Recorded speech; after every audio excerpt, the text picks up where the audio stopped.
बल्कि जैसे पंचक्रोशी उज्जैन में होती है, ओंकारेश्वर में होती है, ऐसे प्रत्येक देवस्थान के ऊपर सारे देवस्थानों के लिए पर्याप्त धन की व्यवस्था करते हुए सारे देवस्थान भी धूमधाम से अच्छे करने के लिए हम संकल्पबद्ध हैं।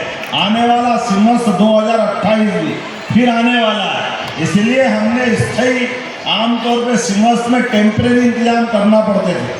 हमारा लाइट का, पानी का, सीवर लाइन का, बाकी व्यवस्थाओं में आंधी तूफान आ जाए तो टेंट तंबू खुल जाते थे। हमने कहा हरिद्वार की तर्ज पर स्थायी रूप से उज्जैन के अंदर धार्मिक नगरी का आध्यात्मिक स्वरूप बनाया जाएगा।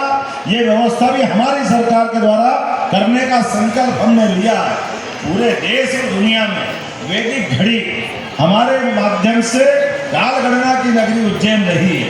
ऐसे अपनी सनातन धारा के जो ऐतिहासिक और महत्व के मान बिंदु है सबको पुनर्स्थापित करते हुए, इतना ही नहीं, पाठ्यक्रम के अंदर भी हमारे अपने देवी देवताओं के अच्छे पाठ जिनसे सीख मिलती है उनको भी यशस्वी प्रधानमंत्री के माध्यम से, शिक्षा नीति के माध्यम से पाठ्यक्रम का हिस्सा बना रहे हैं। अब बताओ महाराज, जब हम करते हैं हमारे विरोधी कहते हैं आप धर्म की बात क्यों कर रहे हो। मेरे तो समझ में नहीं आता, धर्म की नहीं करे तो अधर्म की करे क्या? उनकी तो मति मारी गई, वो तो जो मर्जी आए करे।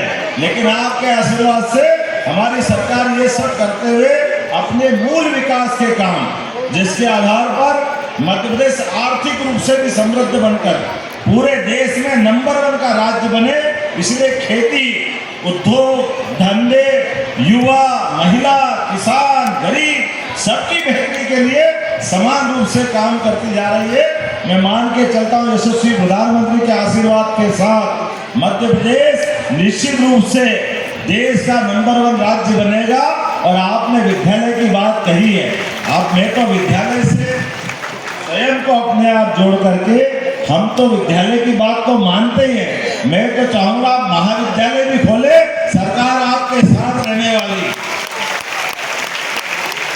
विद्यालय, महाविद्यालय ये वास्तव में हमारे जीवन में ये सत्कर्मों का संकल्प है, अगली पीढ़ी को अच्छा करने का संकल्प है। महाराज जी, आपके संकल्प में मुझे सांदीपनि जी का संकल्प दिखाई देता, जिनके माध्यम से हमारी वो गौरवशाली परंपरा, जब कंस को मार करके भगवान कृष्ण ने उसका उस समय का सबसे बड़ा पराक्रम दिखाया।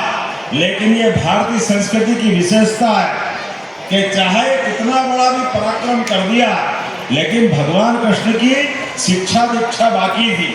इसलिए वो इतिहास बना कि उन्होंने कंस को मारा और उनको शिक्षा दीक्षा देने के लिए उज्जैन आए। और उज्जैन आकर के एक विद्यार्थी किस रूप में दुनिया में जाना जाता है, 64 कला, 14 विद्या, 18 पुराण, सारे उपनिषद, चारों वेद, सभी में निष्णात होकर के योगेश्वर कृष्ण जीते जी श्री कृष्ण वंदे जगत गुरु, जो अपने जीते जी शिष्य से गुरु के रूप में स्थापित हुए, वो काल को स्थापित करने का आपका संकल्प है।